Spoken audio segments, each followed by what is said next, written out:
Hello and welcome everyone. My name is Andrew Krause. I'm one of the co-founders here at inventRight. We co-founded inventRight together, Stephen Key and myself, over 21 years ago.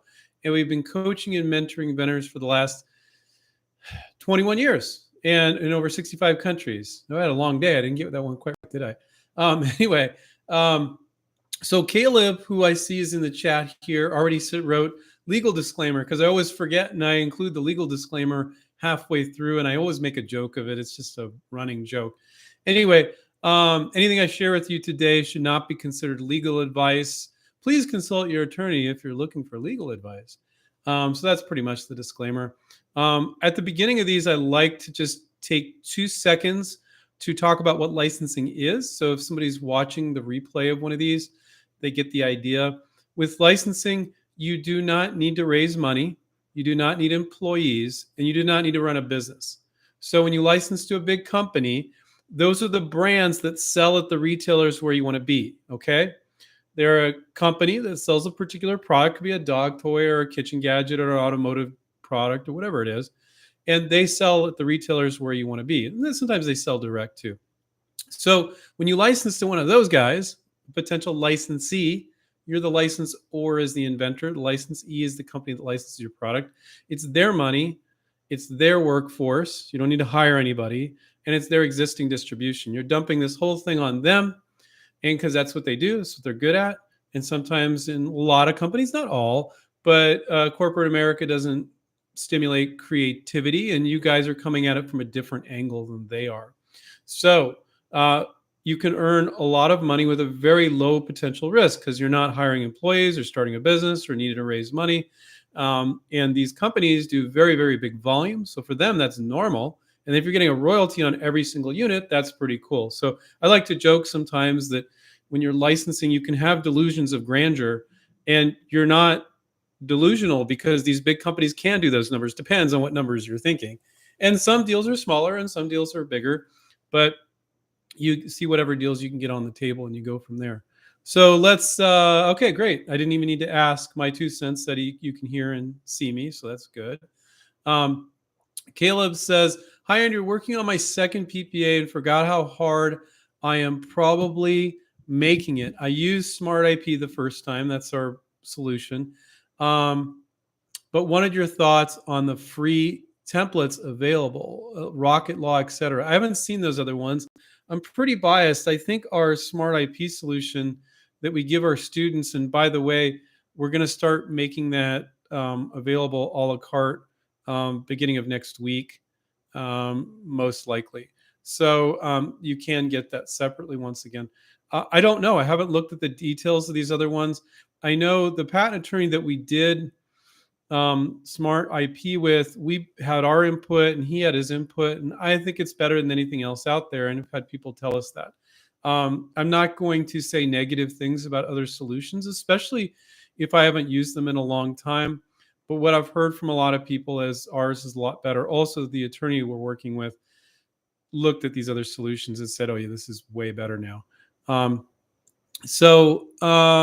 were you saying?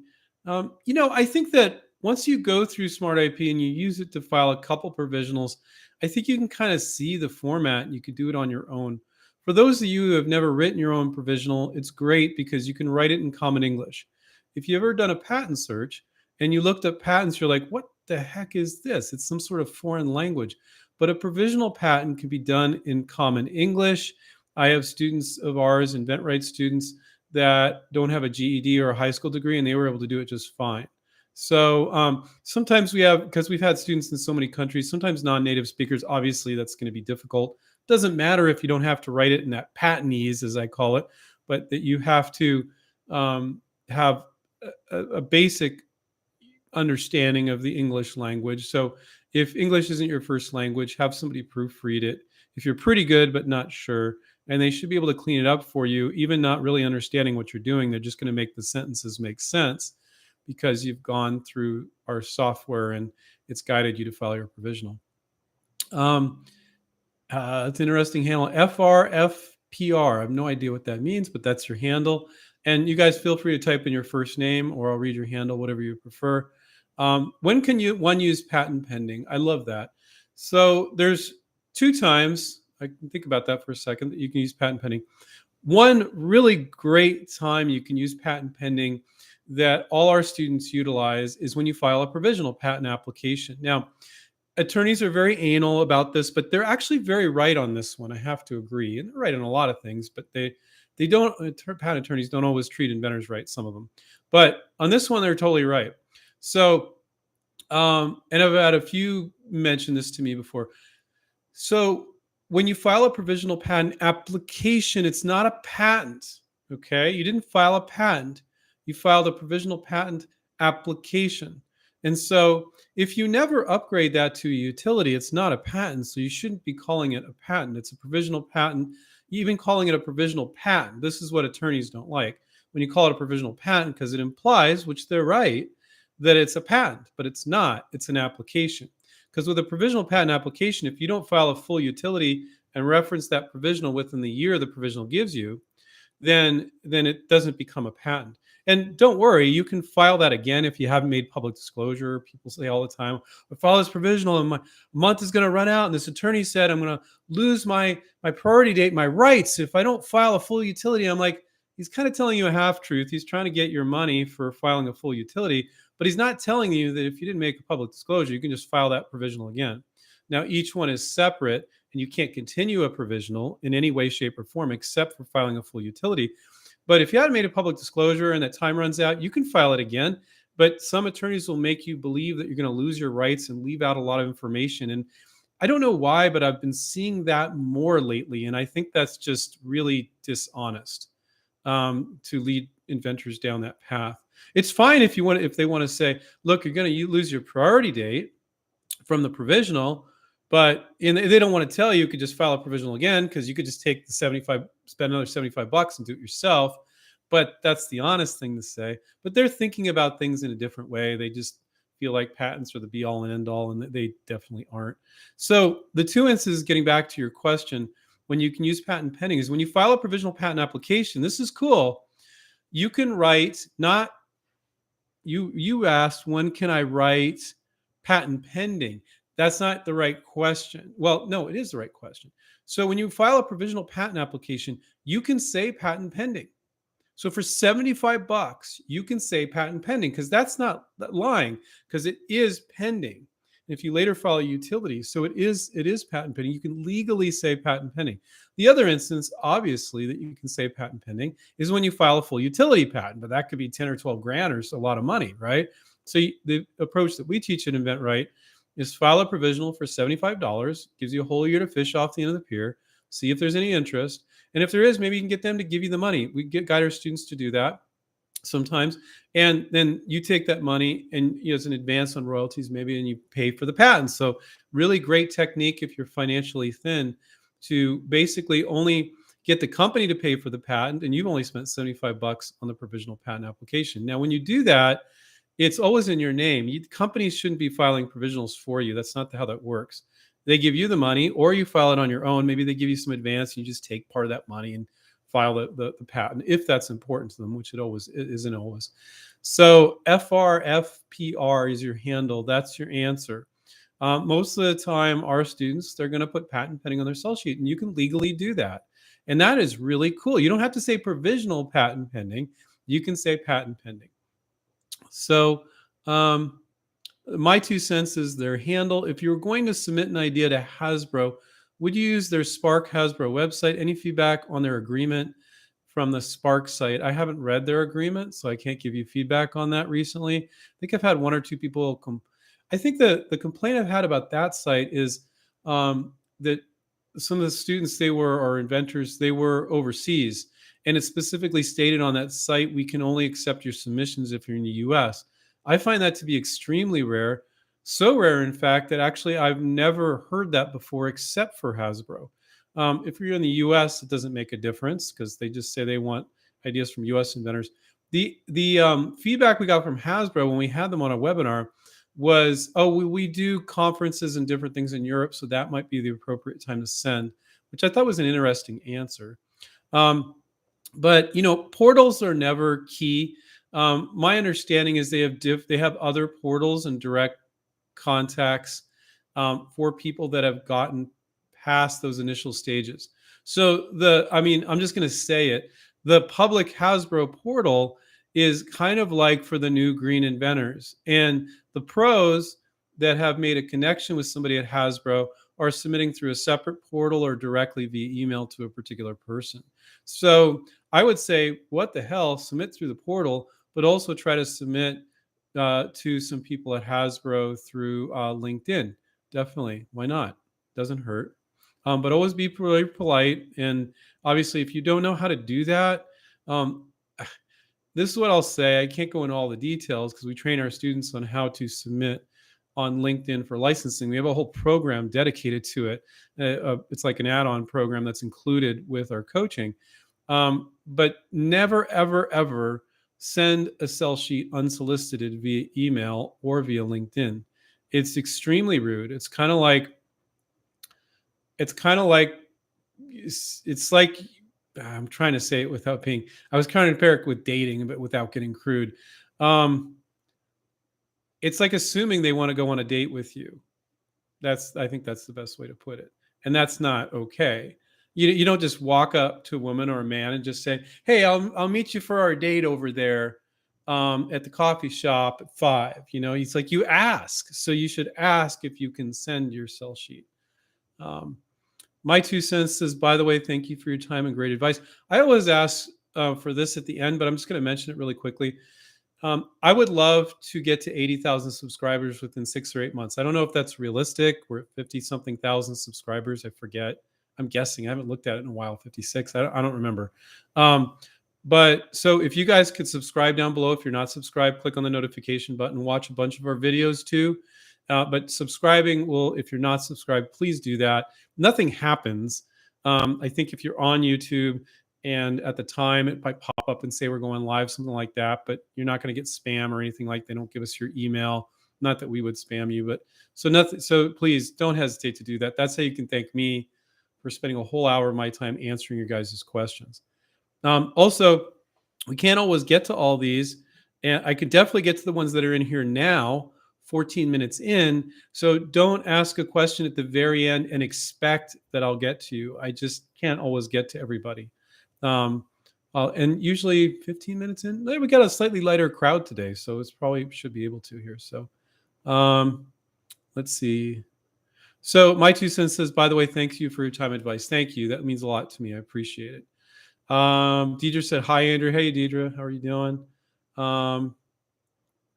Dana said, haha, Caleb, you're stealing my line, which is Dana's job is to remind me to do the legal disclaimer because I do it halfway through a lot of the times.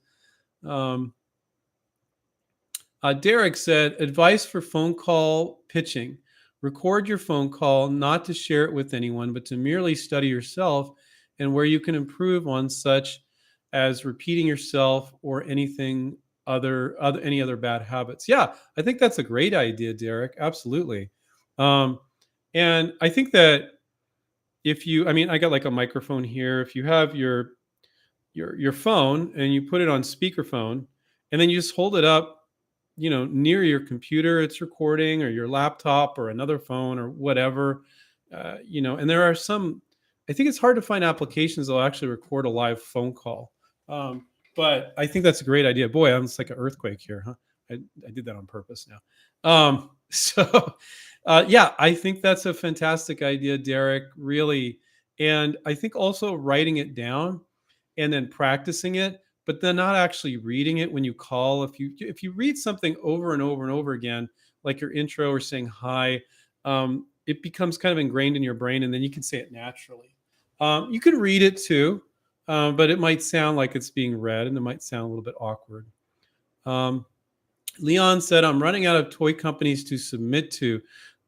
Leon, what I can say general for you and for everybody, inventors outside of InventRight, 90 to 95% time, even though some of you have been listening to us, their list is never as big as it should be. And I get new students all the time. They're like, oh, here's my companies. And I'm like, yeah, those 3 companies are great. But I just off the top of my head, I would know you'd have at least 20 or 30 companies on this. So Leon, you got to take a look if you're really making your list correctly, and if it's a complete and a big list. But if maybe you are, let's assume you are.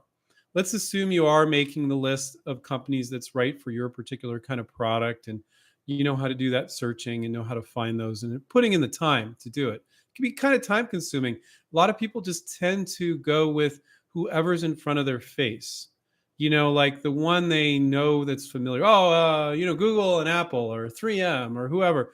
Or you limit yourself because you're licensing to the companies that are selling at retailers, and then you limit yourself to the retailers that you know are near you. So let's say it's a sporting good product and Big Five and Dick's is near you, and that's the only ones you go to, and that's the only ones you look at. Are you kidding me? There's like huge numbers of retailers you can go to online for sporting goods, and you're going to find more potential licensees there. So almost nobody outside InventRight. And we even our coaches need to twist our students' arm to do it. The coach is like, oh, that's great. You got you got up from 3 to 15 companies. But remember I said you could find here and here, and you should be thinking about ones like this. And the student's like, oh yeah, you did say that. Okay. So it's like a process. We're just like grinding it into our students to do this. And by having that experience, I find that people get used to it and then they actually do it.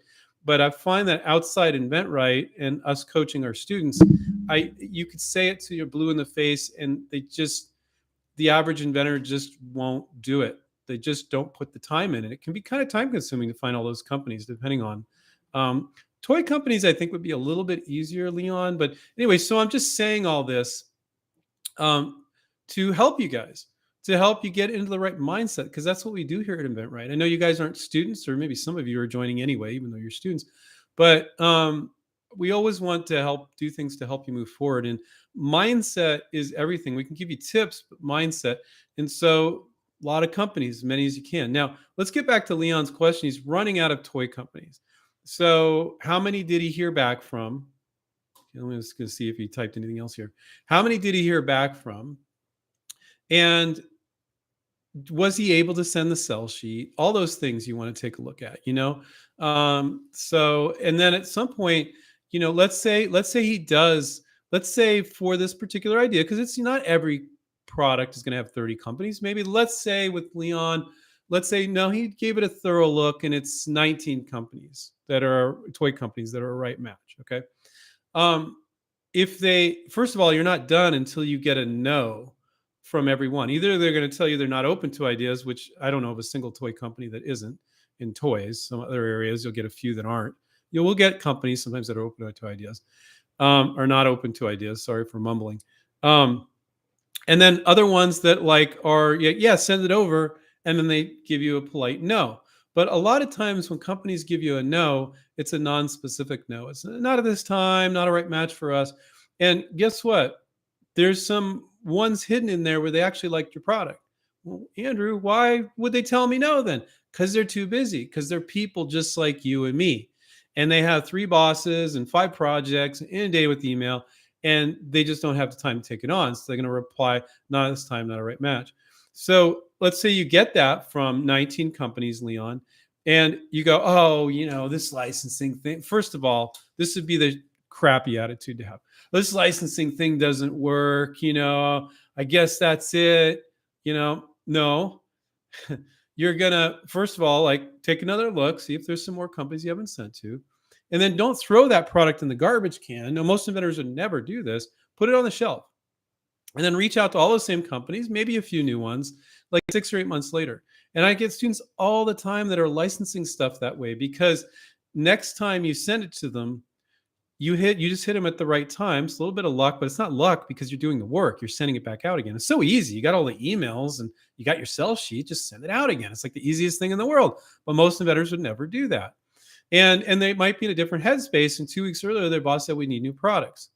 In the meantime, while you're waiting to send it back out to companies, because you don't want to do that 2 weeks later, that's obnoxious, right? And if they tell you it won't work because of this, a particular company, don't resend to them. That's obnoxious too.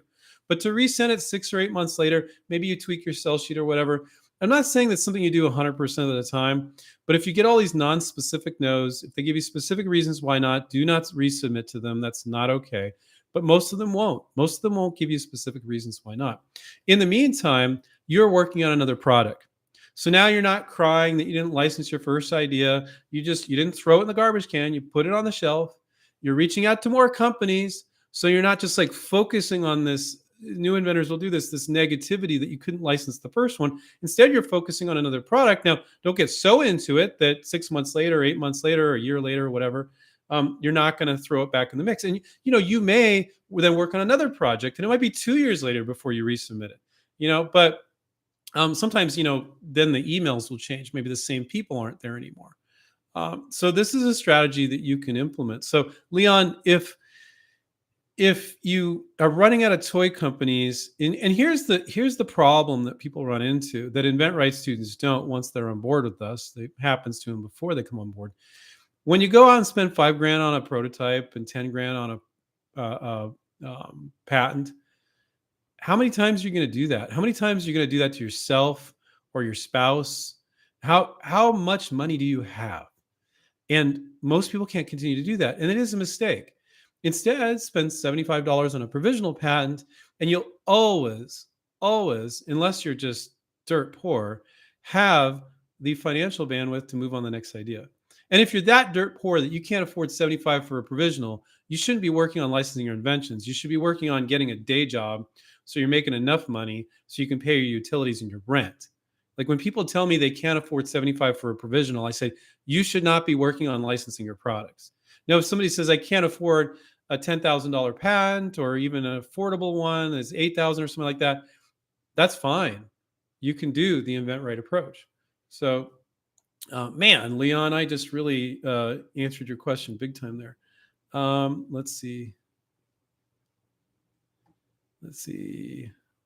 John said, can you ask a manufacturer for components from another manufacturer for the product to be licensed?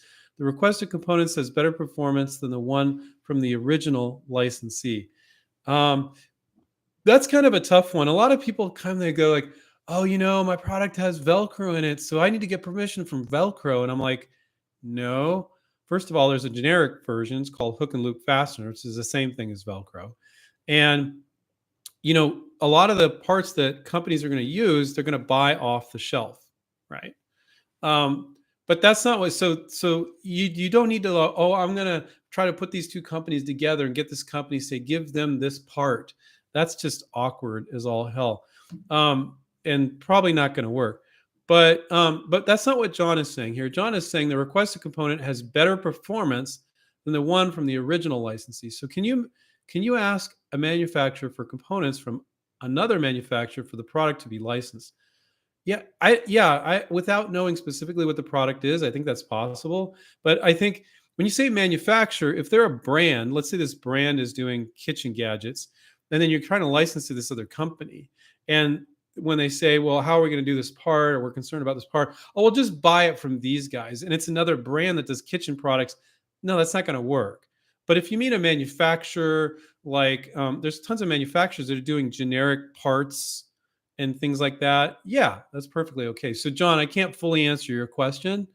I get it without knowing what the product is, but hopefully that's a little bit helpful. Deidre said, hi, Andrew.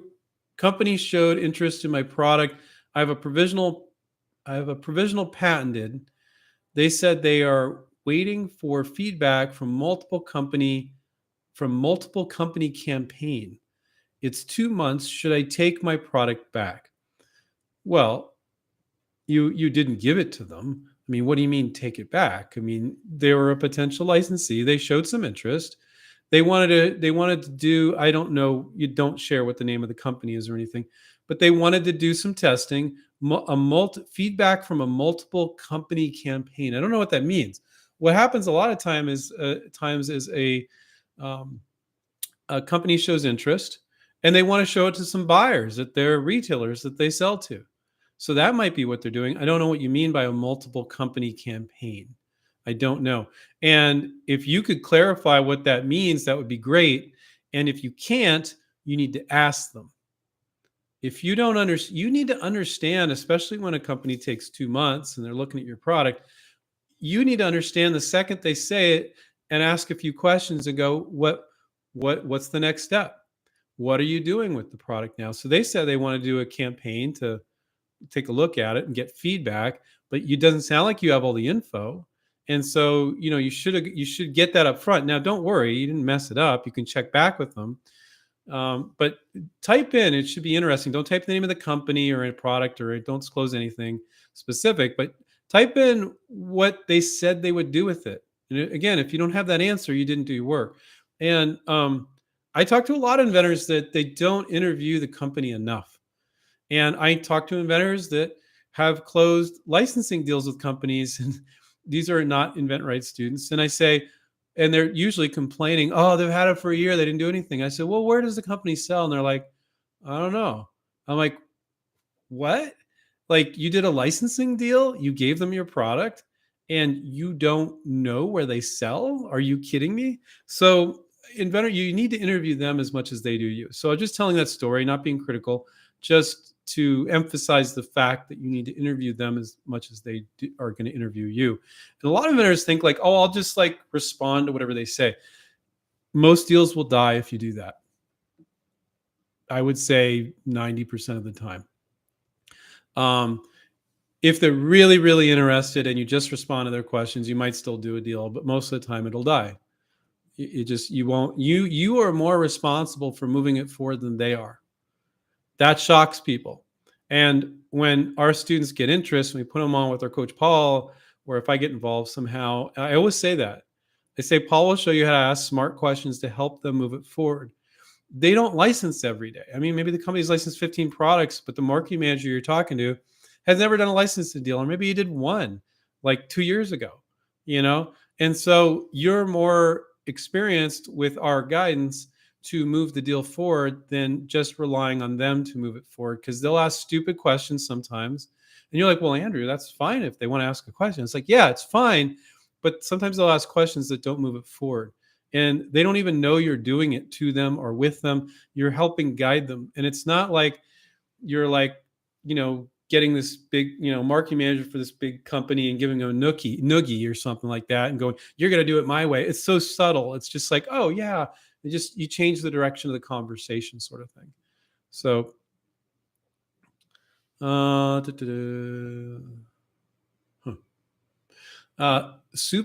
never know how to press super wavies. I don't know how to pronounce the handle here. Has anyone successfully licensed a medical device or packaging in the USA? Yes. But then the second part was that's sold on Amazon. I don't know. I need to look at all our students' products. I mean, this is just a few products here. And we've had students license medical products, and I don't have any of them up here.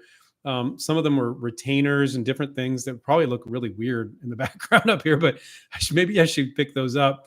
I don't know. Maybe they're like $900 or something, and I don't want to spend that to put it on the shelf. But so you specifically said, has anyone successfully licensed a medical device packaging in the USA that's sold on Amazon? I would say that medical devices are less common on Amazon. They're more common at hospitals and medical supply houses.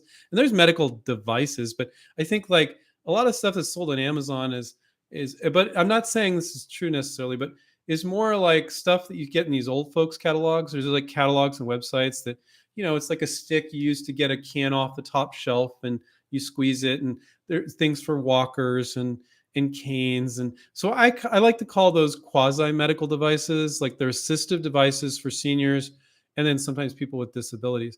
Then you have medical devices like a new scalpel, like a new type of retainer that I think one of our students licensed. And then you have, a new type of gauze or a new IV drip. That's kind of the way I differentiate. The other part of your question, did they have to chat to the FDA? Any issues with licensing medical devices? Yes, and that is definitely an issue. And I've had some students of ours get interest from companies that are selling really medical devices. And the company complained, oh, we'll have to get FDA approval on this. And my response to the student is, they're not interested. So they need to do that on the true medical devices, on most of the medical devices they sell. So when a medical device company tells you, oh, that's going to be a big pain because we get FDA approval, it's like, well, didn't you need to get approval on that, and that say it's approved? So what it means is they weren't intrigued enough that they're willing to go through the pain, which it is painful from what I hear, to get FDA approval on a medical device. But do you need FDA approval on something that you modify a walker or a cane? I don't think so. But on some of these other devices, you do. So, yes, that can kill the deal. And so, when you're doing a medical device, if you can cite other things that are similar, maybe that are somewhat similar in some respect, that did get FDA approval, that might be your way of kind of convincing, well, that and that got FDA approval. So I think this will as well. And if would they give you the answer like, oh, I don't know, we'd have to get FDA approval? The answer is they feel like there's other problems with it. The FDA approval is not the thing because that's part of their business. That's what they do. They have to do that. So hopefully that's helpful. Do you think I could ever give a short answer to anything? I don't think I can. I don't think I'm capable of that. I think you guys like it though, so I haven't heard any complaints. Okay. DWC2567, otherwise known as Dave. Hi, Andrew. Do you guys maintain a list of companies per product category that are trustworthy and or untrustworthy? So I'm glad you asked that question, Dave, because you're worrying about the wrong things.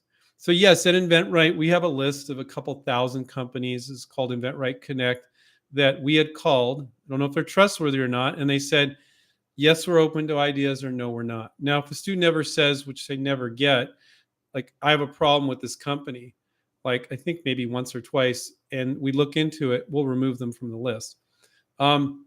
Also, we have Bridging the Gap, where we bring on 2 companies a month. They come on a live Zoom.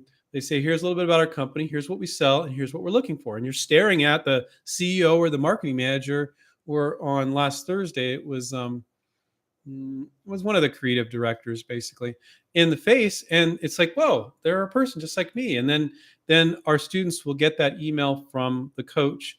And the reason why we don't give it actually on the live stream with our students, this is just for our students Bridging the Gap, is because we want the student to go to the coach and say, here's my sell sheet. And the coach can go, oh, well, let's get this fixed up a little bit before we send it. And we give the direct email to the student.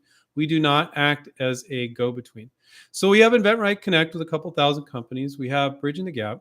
But I'll tell you, the technique that we teach is for all our students to make their list of companies from scratch. It's a methodology. It's a skill that we teach every one of our students. So when our students are like, oh, I'll just go to that list, right? The coach is like, no, you're not going to do that. We're going to make this list from scratch. And we're going to find these companies that are right for your particular product. They're a good match. And then after you do that, then go ahead and look at the list. Great. Because we want to empower you with skills that you can use the rest of your life. If we just give people a list, then they're not learning anything.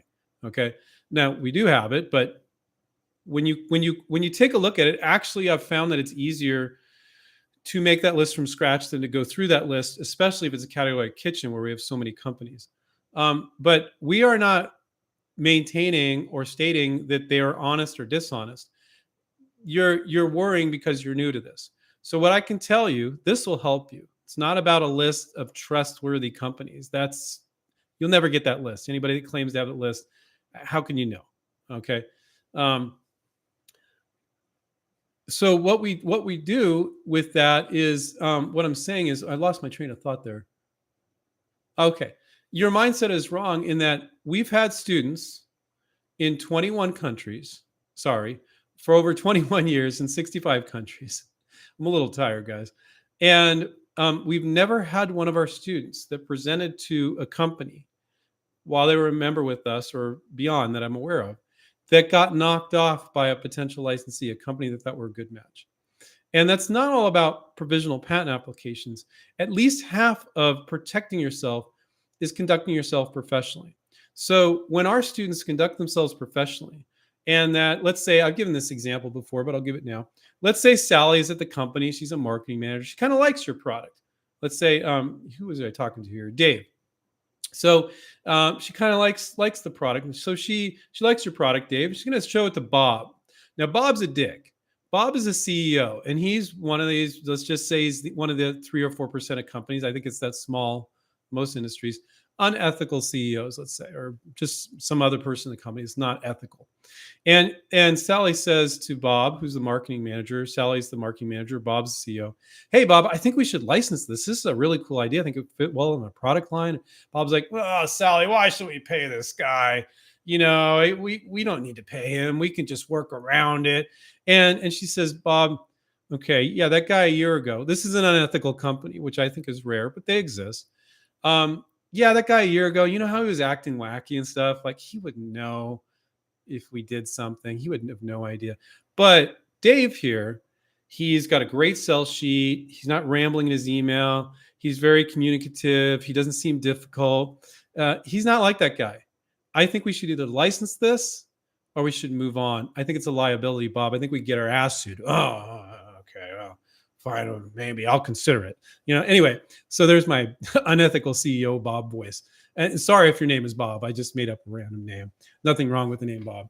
But so your question isn't, if you are looking for a list of friendly companies that are trustworthy, you're thinking you need to understand how to conduct yourself professionally, how to file a provisional patent, and just know that it's very unlikely that you're going to get knocked off. And I'll compare it to kind of like how ridiculous it is that people would think that nothing bad would ever happen. And I think some inventors want that assurance. And I'm like, just go get a job. Don't try to license products. Because if you're an entrepreneur and let's say you open up a sandwich shop and you want to guarantee that nobody will open up another sandwich shop within 20 blocks of your sandwich shop, you can't guarantee that. And we can't guarantee that some company may not try to screw you. But when I give you the statistics that for our students that are conducting themselves professionally, there's plenty of inventors that are not, but that we have not seen one of our students that I'm aware of get knocked off in 21 years with students in 65 countries.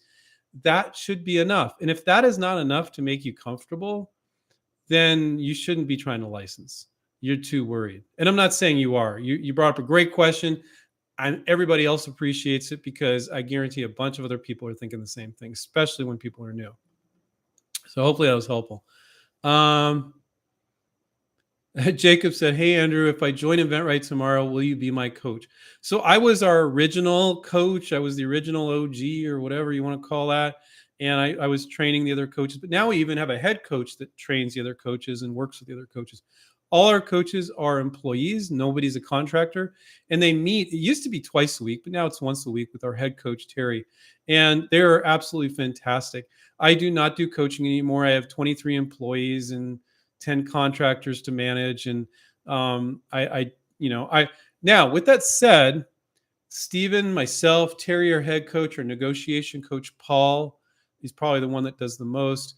We'll always jump on a call in addition to your regular coach if you're a student. We're always here. Now, rarely does anything come up that Stephen and myself need to jump on. If it's some like bizarro, really weird situation, like we get off on that because it's like, oh, this is fun. It's not the same old, because most of the stuff with licensing, it's new to you, but it's totally not new to us. And we're like, you think it's like, oh, this is a big problem here. And we're like, no, here's a solution. Here you go. This is how you'd handle that. And here's why. And if you do it this way over here, which I wouldn't recommend, this is what can happen. So we have that experience. Mostly it's your coach and then our negotiation coach, Paul. And then occasionally our head coach, Terry, or Stephen and myself will step in if it's something weird. And we're always here. Stephen and myself are not too important to jump on a coaching call. But, your coach and our negotiation coach, Paul, is the first line. So as you guys can tell, I really enjoy teaching this stuff. So part of me is really kind of sad that I'm not a coach anymore. I really loved it. But I try to do a little customer service, a little coaching, little sales, little, marketing. I try to do all these things because it's hard to respect your employees when you're not doing the same things as them. I think managers become insensitive towards their employees when they don't do at least a little bit of what they're doing. And then the manager will have tremendous respect for that person and treat employees with respect. And if we treat our employees with respect, then they're happy and then they treat you with respect. And it just trickles down. So that's my take on that. Okay, Monkey Man said some companies with open innovation will buy a PPA, correct? Question mark. So Jacob, that was Monkey Man. Sorry, Monkey Man. You never want to approach a company saying, "I want to sell you my patent." You definitely don't want to say, "I want to sell you my PPA." That's bizarre. When you're licensing, you're not selling your idea. You're renting or you're leasing it. You're licensing it. If they don't perform, you get it back. They will never remotely pay you what it's worth. Let's say it's a product could be earning you 200K a year. Okay, if that's sold for 5 years, that's $1 million on a 200K a year product. If you ask for 50K up front, I don't think anybody would pay it because they don't know it's going to be a 200K a year product yet. They might be investing hundreds of thousands of dollars just to launch your product.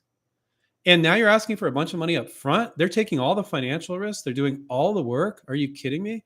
That's it. Now the time when it's appropriate. There's always exceptions. So let's say you've been running a business. You have 10,000 units and you're in 5,000 stores and you have inventory. Okay, then they're kind of buying your business plus doing a licensing deal.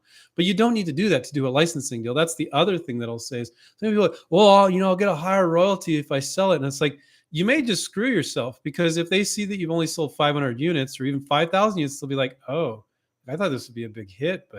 And then you have to make excuses and then you have to say, but I was just testing it out, but if you just present them with the product, they can use their imagination. The sky's the limit if they really like the product.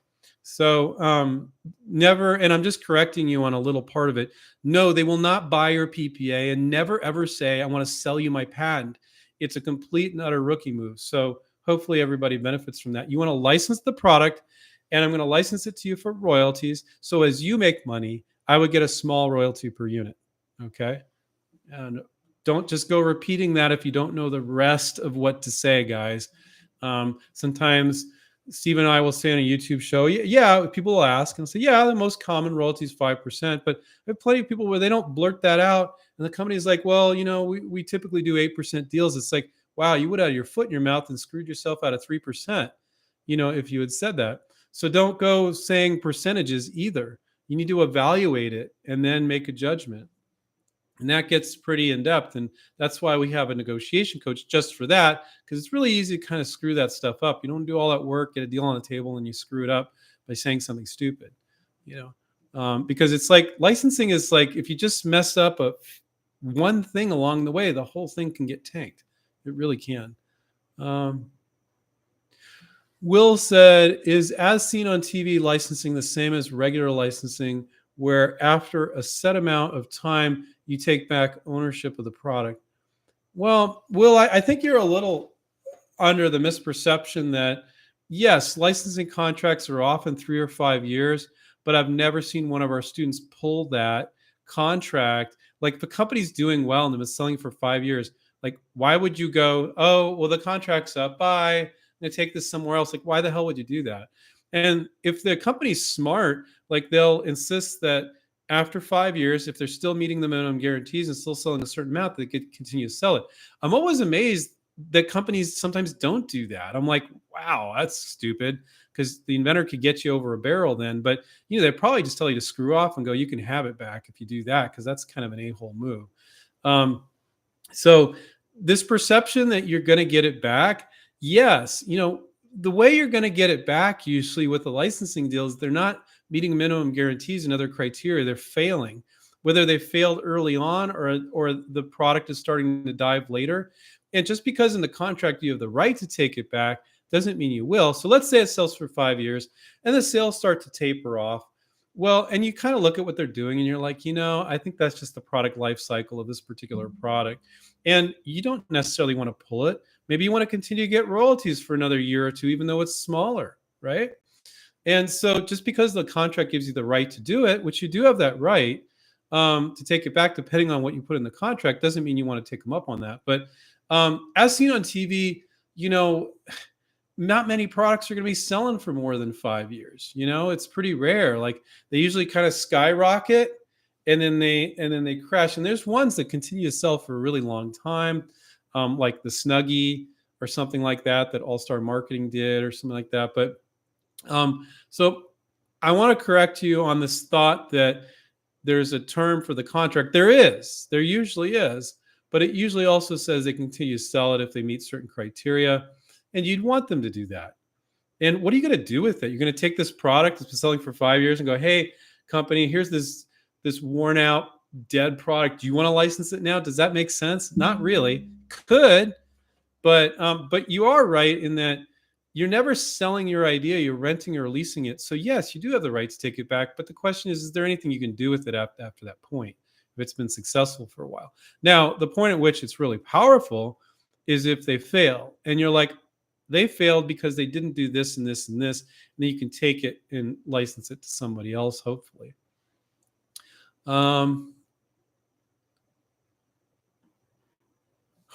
Dan said, as a longtime trainer, I'm amazed at how well the two of you can still answer the same questions year after year without showing boredom or annoyance. Great work.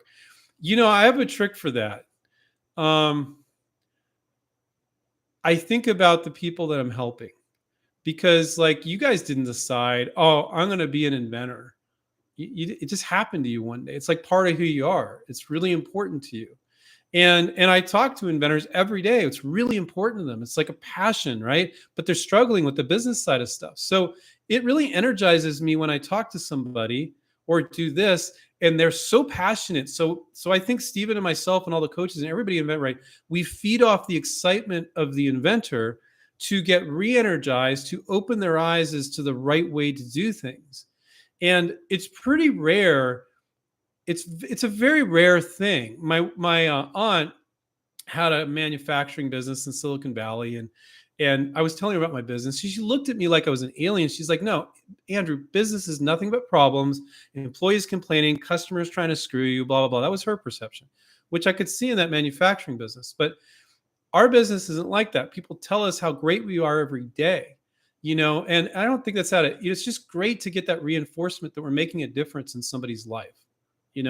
And so that's how I get constantly re-energized with answering a lot of the same questions. And then always it's kind of fun, somebody asks this question in a new way. I'm like, holy crap, I've been doing this 21 years and haven't heard it quite that way before. But you're right, there's not many questions. So but that's why, like, our whole customer service team, our whole sales team, our whole coaching team are all former students. They all believe in what we're doing. It's a very unique model that we've created. And it's not like we're selling, there are other courses, but they're showing you how to make, it's usually get rich quick crap on Google AdWords or Amazon or this or that, right? And they're showing you how to make money or something. And the person that wants to do that, they're driven by the money. But inventors are driven by their passion for their creativity and inventing, plus the money. So it's like inventors are just really supercharged with excitement, but they're also not understanding how to do things. And then I think the other factor is in the business of invention business, if that's even a business or an industry, there's just endless shysters. There's the invention promotion companies. Some patent attorneys aren't very cool. We just had an experience with one this morning. I'm just, whatever. I think Stephen's going to write an article about the unethical ways in which patent attorneys take advantage of inventors. I think he told me that this morning. So invention promotion companies, patent attorneys, prototypers, they're all just trying to sell you crap that isn't going to move you forward. Now, I'm not saying you don't need a patent or don't sometimes need a prototype. In my biased opinion, you definitely don't need an invention promotion company. I've never met an inventor in the 21 years I've been doing this personally that's ever had one of those companies license anything. Our students are licensing all the time. You know why? Because we're doing the work. I don't know what they're doing over there, but our students are doing the work. And I give our students the credit for doing that work. We don't appeal to a lot of inventors because I think some inventors watch our YouTube show and they go, wait a minute, this Andrew guy's, he's telling me I have to do work. Like, I just have a great idea. This is $1 million idea. I shouldn't have to do work. I just need to sell this to somebody. I'm like, yeah, you need to sell to somebody, but you still need to do that work. You don't need to start a business, but you need to make the effort to approach maybe 20, 30 companies, hoping that one of them will license it. And then you're going to put that work on them. But that is work. You need to know how to file a PPA, make a good marketing piece, make your list of companies. It is work. And it's work you can do with 2 to 6 hours a week. You don't need to spend all your time doing it. You don't need to quit your day job, but it's still work. So I love that our show scares off inventors that are unrealistic. And it attracts people that want to learn and become empowered. I'm a YouTube freak. Every night, it drives my wife nuts. I'm watching YouTube on TV because I love learning new things. And I love teaching you guys that are learning new things. But you aren't just trying to learn how to, you know, install a light socket in your house. I'm teaching you guys how to do something that is really near and dear to your heart. So sorry for such a long answer, guys, but if you were wondering why we do what we do, that's why. And I think our coaches and customer service and sales and everybody feels the same way. And the other thing I was going to say is like we're transparent in what we do. Like we do a lot of free information. And we sell a coaching program, yeah, and it works. But we're not like talking about it every 2 milliseconds or hard selling people or doing any of that crap. So people appreciate our transparency with everything we do, and I think that's another reason why people like us. Um, but anyway, thank you, Dan. I appreciate that's a great compliment if you've been a long time trainer. Um, and then it also feels good. I mean, I'm not good at everything, but if you can really guide people on how to license, like you better be good at it after 21 years. If you're not, you better get in another business. But anyway, okay. Travis says, what percentage of students end up licensing a product within the first 6 months? I don't. So some of our students will license their first product. Some will license their second or third product. The only thing that we can do is guarantee that you're doing and saying all the right things. Okay. So just because our program is 6 months doesn't mean a license 6 months. A company may get back to you after 8 months or something like that. Right. And so the only thing that we can guarantee is that you're doing and saying everything right. And that's a lot, but I can't guarantee you're going to license every product you work on. And I'll give you an example. Steven's kind of old school, so I may have given this example before, but he doesn't have our database of students. He'll type to me, "Hey Andrew, is this person a student?" And he did that a while back, and I said, "Oh yeah, they were a student 6 years ago." And he's like, "They're on Facebook posting that they licensed their sixth product or something like that." And how come they didn't let us know? I'm like, "Steven, they're on their own, man." So when we teach and guide, and this is the way I like to explain what we do. It's called experiential learning. You learn by working on a real life project. And I don't believe that you can fully learn licensing by watching videos and reading books. You got to experience it. You got to do it. And people are more comfortable with a coach holding their hand. So when you go through the actual process and the coach is like on top of you, like correcting you on this or that and guiding you and being encouraging and like listening to you complain about something, because if you're not frustrated with something about licensing, you're not doing the work. If you're not frustrated with something. So right there in that moment, they're like going, okay, you're frustrated about that. Here's the fix. Here's the mindset. And doing that for an entire 6 months empowers you to license products the rest of your life. And that is our goal. So yes, our goal is to help our students put their best foot forward so they have the highest chance of licensing a product. But the even bigger goal, I think the even more important goal, which is not what most people are thinking about. Most people are focused on their current product. I get that. Is to become empowered with real life skills so you can license products the rest of your life. So that's my answer to that question.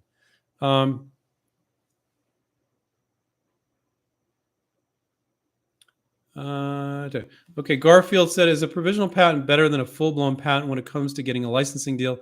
And can provisional patents be renewed? So I think it's good in some ways. I really do. I think what's great about it is they have no freaking idea what you have. So when you put patent pending on your sell sheet and you file the provisional for $75, there is no way they could ever see it. The patent office does not review it. They look at it just to see that you made the payment and filled out your address and name and did that sort of thing right. You could scribble on a piece of paper and they would accept it. So it's not going to go public. Nobody can see it.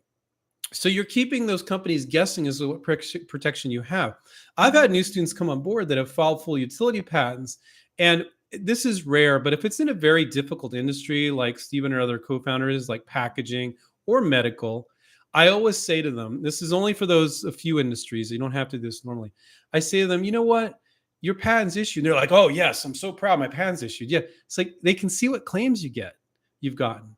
And if a company wanted to, they could work around them. But if you get a provisional in addition to that for 75 bucks, throw something in there you forgot to include or not, doesn't matter, but you're going to keep them guessing.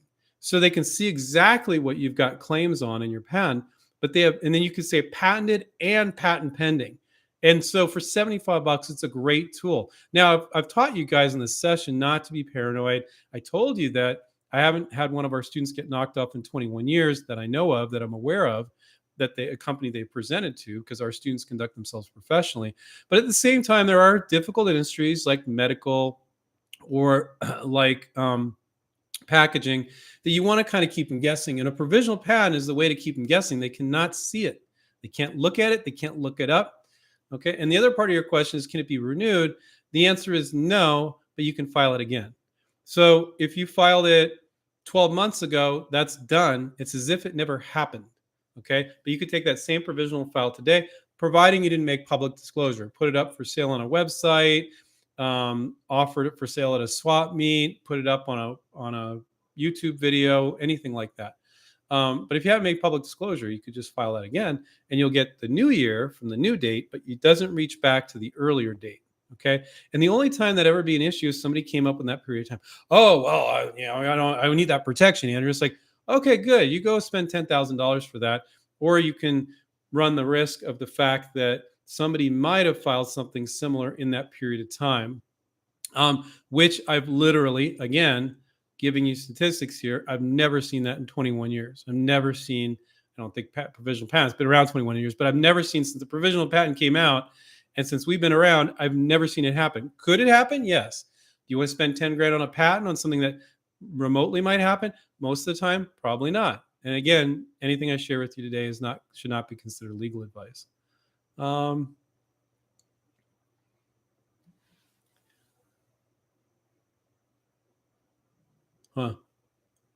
Okay. My 2 cents said Wikipedia listed about 100 toy companies, and I found that to be overwhelming. Like, which ones would you be interested in my idea? So yeah, you go to the stores where you think your type of product would end up and look at companies around there. You're right. If you just get this list of toy companies and then you have to go to every toy company's website to see if your product would fit into their product line, that's overwhelming. But if you go to the major retailers where you want to be, you already know that that company is qualified because they're already there and they're somewhat in the same space. Another tip is people really limit themselves to, oh, it's got to be a company selling more or less very similar to what I'm selling. It's like, no, it could be kind of in that general space. So hopefully that's helpful. All right. So I really, I know some of you joined us later. Don't get mad at me. I can't answer all the questions. I did a freaking hour, guys. So if you want me to answer your question, I answered every question in order for an entire hour from the top of the hour. So I'm sorry if I didn't get to your question. Show up earlier next time, type it, and I will get to it. I want to ask you guys a favor, which I asked up front. I want to get to 80,000 subscribers, and so does everybody at InventRight. So if you can help us, if you're not subscribed, down below, click on the subscribe button, click on the notification button. Help us get to 80,000 subscribers. That's my goal. I don't know why I decided 80,000. That's just, for some reason, that's where I want to go. We're at 50-something thousand. I should probably say 60, but I'm going to say 80. Help me dream big, guys, because I'm helping you guys dream big. So let's get to 80. Get your friends and family members to subscribe too if you can. That would be helpful. Nothing happens when you subscribe. It's not like you might get notified of a live stream or something like that. You're not going to get spam or anything's going to happen. It doesn't hurt you in any way, shape, or form. So please help me out and do that. Also, if you go to inventRight.com, I forgot to put that in. I type that right. Okay, inventRight.com. I just typed it in the chat.